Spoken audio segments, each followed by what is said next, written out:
A departure and an arrival. 2 letters had just come to Mr. Thorneau, who was staying at the Luke Baths with his sick wife. One was from his daughter, the other from the governess, and both urged that he pay them a visit.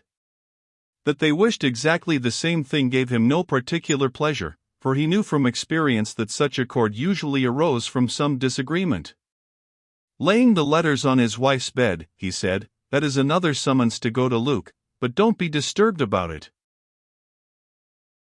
In spite of the gentleman's words, his wife was greatly excited and murmured, "Oh, if we had not sent the children away! It isn't good for them. They should be with us." "If you want them here, Alida," said her husband, "just say so.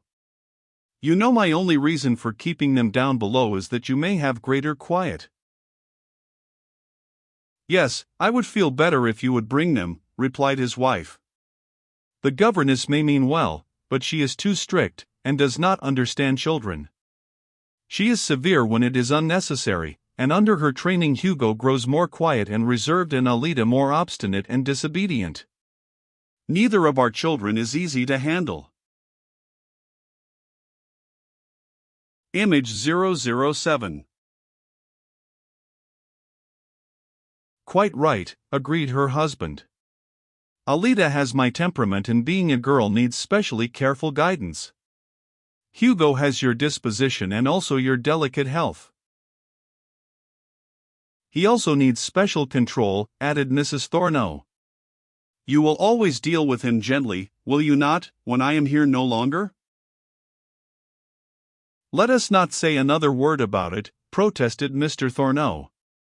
"I will be on my way to settle this case, for it always takes 2 hours. I will walk down, but probably ride back."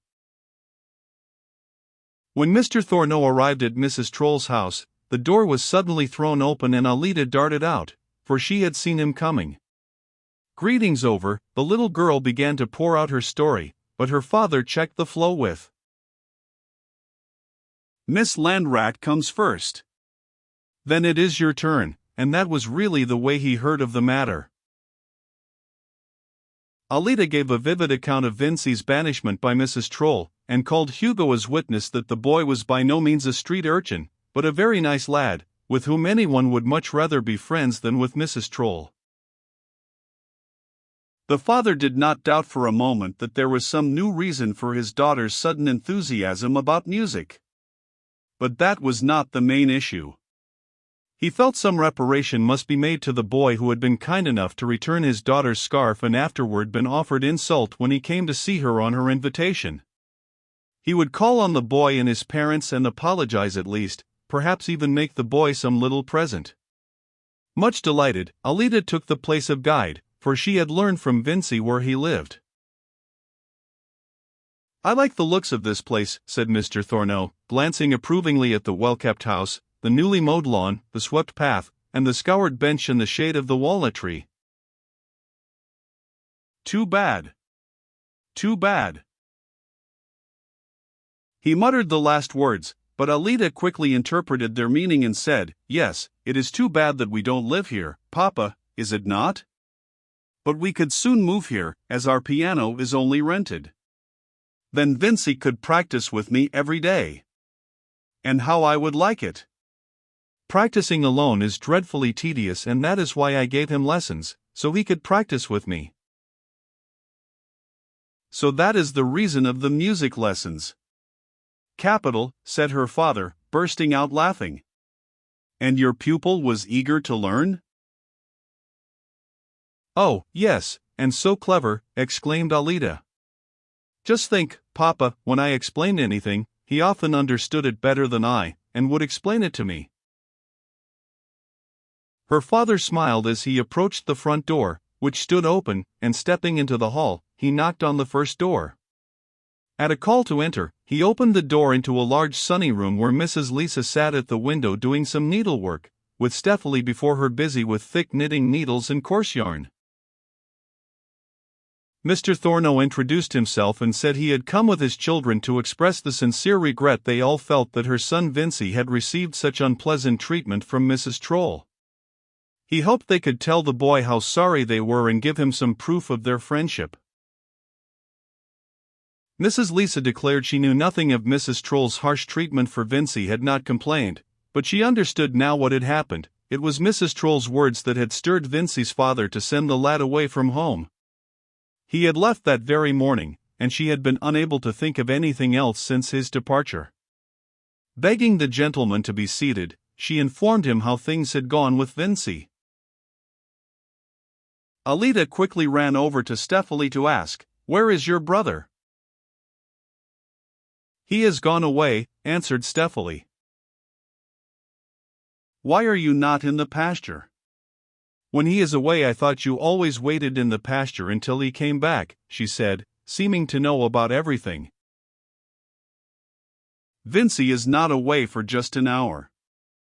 He is gone for many weeks, so something different must be done about the cows, though we do not know what," explained Stefali. "You see, I cannot tend them alone. But Mama says everything has a good side, and now I will be able to stay in the house and knit woolen stockings to have ready for Vincy when he comes home." "I think that belongs to the bad side," said Alida quickly. "The heavy needles will hurt your hands and the thick yarn has cut your forefinger already. Come along out to the barnyard. I hear the hens cackling out there." Stefali glanced at her mother, who had heard what the children were saying, and when she nodded her head in assent, the two girls ran off. "Wouldn't you like to go out too?" asked Mrs. Lisa of Hugo, who stood behind his father's chair. "The air will do you good."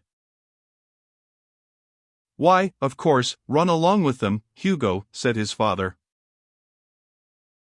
Hugo went quietly outside, and Mr. Thorneau continued, "If I understand you rightly, Mrs. Lisa, the boy has been sent away because he takes no interest in the farm, which is to become his life work. But he cannot be a stupid boy, for he accepted with great eagerness my daughter's invitation to give him music lessons, and she tells me he showed unusual ability." No, there is nothing stupid about him," said Mrs. Lisa forcibly. "The only trouble is his thoughts are ever wandering. If he is in the field with his father and a bell sounds from near or far, the lad is sure to pay attention to nothing else until the sound can be heard no longer. Often it is as though he were listening to something no one else can hear. Of course that has made his father impatient, and he thinks if Vincy lives with other boys who love farm life, he will like it too. But I do not know how things will go," with a doubtful shake of her head. "This thing is very deep-seated in Vincy. Even when a little baby, he would stand still when he heard any ringing sound. If he fell and was hurt, if I took him on my lap and sang, he would stop his crying and be happy again." "That clearly shows your son has an ear for music, delights in it, and probably has considerable talent. He should be trained for the thing for which he is best fitted. True, that takes several years, but he would become a finished musician, be happy and satisfied, and you with him." "That is not for Vincy," she said calmly. "His father would never allow his only son to leave home for years and years to study music and then gain an uncertain living among strangers." "It is queer how things go in this world," remarked Mr. Thorneau. "Look at that youngster out there. He is my only son, but if he would express a wish, I would give him anything. If he wished to study, I would be the happiest of men. But what do you think? If I say, 'My son, would you like to learn to ride?' he answers, 'No, I'd rather not.' If I ask him, 'Would you like to learn to play the violin, the flute?' he says, 'No, I'd rather not.' Would you like to be a sailor and cross the seas to foreign lands? 'Oh, no, I'd rather not.' And so it goes with every question. And so I must look with envy at your son who has a decided desire in his heart." Mrs. Lisa had been watching the boy as he stood leaning against the tree and staring indifferently before him while the two girls played a lively game of tag. "He cannot be in rugged health," she said sympathetically. "He looks pale and weak. He ought to live out in the meadows." "Yes, that would be good for him," agreed Mr. Thorneau. He was never very strong, but since my wife has been ill and he has been away from his mother, he has grown even more delicate." "Then why don't you let him stay with her?" inquired Mrs. Lisa earnestly. Mr. Thorno smiled and said, "You are a real mother even toward those who do not belong to you. That is good. But, you see, complete rest was ordered for my wife, and so I brought the children down here, for when the boy is with his mother, the girl wants to be too, and she is very noisy, though she cannot help it. Now my wife wishes me to bring the children back to her as she worries when they are away. But my visit has lasted long enough, Mrs. Lisa," he said, rising. "However, please permit me to come again. It is pleasant to be with you." Mrs. Lisa accompanied her visitor outdoors and called the children. Hugo was still leaning against the tree, but came up slowly behind the scampering girls. Image 008. When Stefali heard her mother invite the gentleman to come again, she said quickly, "You'll come too, Alida? Perhaps I will be in the pasture again and you can visit me there. I'm sure you would like it." Mr. Thorno and the children wandered back to Mrs. Troll's house, and when they met her in the doorway, he informed her he would be taking his children away in a few days, and while their stay would be shorter than he had expected, he would fulfill his bargain with her. Their mother wished to have them with her, but the chief reason for their removal was he would not allow anyone to suffer for doing a favor to his children. How changed Mr. Thorno was, to be sure, thought Mrs. Troll as the gentleman walked away.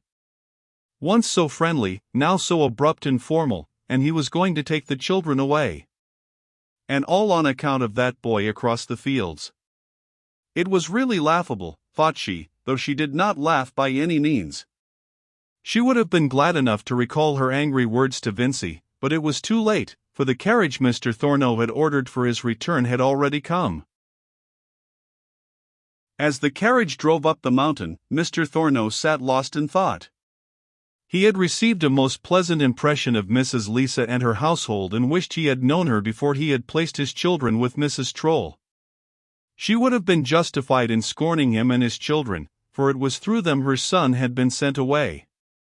But she had shown no sign of resentment. He would put an end to the study of the piano for his daughter. If she had any real love of music, she would act far differently. At the moment he reached this conclusion, Mr. Thorno was greeted by a pedestrian going in the same direction, whom he recognized as his table-mate at the hotel. "Oh, Mr. Delrick, what a hermit you are! Always alone," he called to him, and ordered his driver to stop. "Now jump in, or I shall think my company is not good enough for you." Mr. Delrick thanked him for the invitation, but declared he was unwilling to give up his daily exercise. "Then I'll go with you," said Mr. Thorno, leaving his carriage. "I am sure I have news which will please you," and as they wandered along together, he continued, "Tell me, do you intend to turn your back on all society and become a hermit?" "Matters are not quite so bad as that," said Mr. Delrick, laughing. "But it is true that if I could find a home with simple, orderly people where I could enjoy the beauties of nature in quiet, I would gladly leave the hotel." "I've found that house," exclaimed Mr. Thorno in triumph. "That is my news," and launched into an account of the day, of Mrs. Lisa, and her home. "That, Mr. Delrick," he concluded, "is certainly the home for you, and though I know we shall lose you, I cannot help telling you about it, for you have a way with you that one cannot help doing you a favor." "My dear Mr. Thorno," said his companion, clapping him on the shoulder, "I am most grateful to you, and your description really creates a keen desire to look up the house." When Vinzenz Lisa left his house next morning to look after his farm work, he saw a stranger approaching, who asked politely, "Might this be the house that belongs to Mr. Lisa, and do I have the honor of speaking to its owner?" "Yes, sir." "That is fortunate, for now I place the matter before you myself. My name is Delrick and I come from Dresden. I am stopping at the Luke Baths, but there are too many people there to suit me, and so I'm seeking a quiet house where I may stay for a few weeks. Mr. Thorno drew my attention to your place, and now that I see it myself, I greatly desire you to take me in, if you will. I live here with my wife and child, and we do not take in strangers, said Vincenz Lisa abruptly. You are right in that, Mr. Delric answered pleasantly, and that is just what I would do in your place. Mr. Lisa looked at the gentleman in astonishment and then said, since we are of the same opinion, our business is done. I am afraid it is true, replied Mr. Delric. But perhaps you could tell me of some other house, one as much like yours as possible, as quietly and beautifully situated and surrounded by magnificent trees. You have a beautiful farm, Mr. Lisa, and I cannot hope to find such order and care elsewhere. Vincenz Lisa was pleased that the gentleman had his eye open to the fact that his farm was better kept than most. True, the condition of the yard and garden was to be credited to his wife. It occurred to him that she would be sitting in the house thinking about her boy. It was time that he had arrived at his cousin's on the mountain. She had scarcely spoken the whole day, and he did not like that. Perhaps the boy's absence might worry her less if she had this gentleman to care for. She had once suggested arranging a room for boarders, and it might not be at all disagreeable to spend the evening hours in the company of such a gentleman. Such a house as you suggest is not within my knowledge, he said after lengthy deliberation, but my wife is inside, and you might talk with her. If she agrees, I would be quite willing to have you stay. And now will you excuse me? I have work to attend to, and he held out his hand. Pleased and surprised over this unexpected turn, Mr. Delric grasped the offered hand and asked, Do you mean you will abide by whatever your wife decides? Yes, just that, replied Mr. Lisa as he departed. On the call to enter after his knocking, Mr. Delric stepped into the room and found a little girl busy knitting a thick stocking by the window. When he asked if he might speak to her mother, Stephanie said, Oh, she'll soon be back. When she heard you rap, she went into the other room because she was crying a little. Oh, I am so sorry. Has something sad happened to cause your mother to cry? Yes, Vincy has gone away for the whole summer, and mother doesn't know the people he is with, Stephanie informed him. I suppose Vincy is your brother, sympathetically. Why did he have to go away? I don't quite know, answered Stephanie, but perhaps because he took piano lessons from Alida. Well, that is a peculiar thing, remarked Mr. Delric, smiling. I suppose you were with your brother a great deal, and you must miss him sadly? Yes, indeed, and so does mother, and he is missed at the pasture too. We were always together. Father has a cowboy now, and mother will not let me go with him. Father said at dinner time the cows won't graze, but run about as if lost, and Schwarzeli wants to jump all the fences, and when the cowboy runs after her, she grows wilder still. I can well believe that, after she has known us so long and so well. Of course she does not know a strange cowboy's voice, and doesn't feel that things are right at all, poor Schwarzeli. When Stephanie had gone that far in her story, the door opened and her mother entered. Mr. Delric explained that he had come to her at her husband's suggestion, but he was not sure he ought to bother her now as he had just learned from her daughter that they were having some sorrow. Sometimes it does us good to have to pull ourselves together and have no time to brood over our troubles, said Mrs. Lisa calmly. It is still better not to consider a trouble as trouble at all. That makes it easier to bear, don't you think so, Mrs. Lisa? He asked as though he were an old friend. I believe I understand your meaning, though I do not know just how to reply, she answered after a little thought. There is no hurry about that, said Mr. Delric pleasantly. If you will permit me to live in your house for several months, we will have plenty of time to talk about it.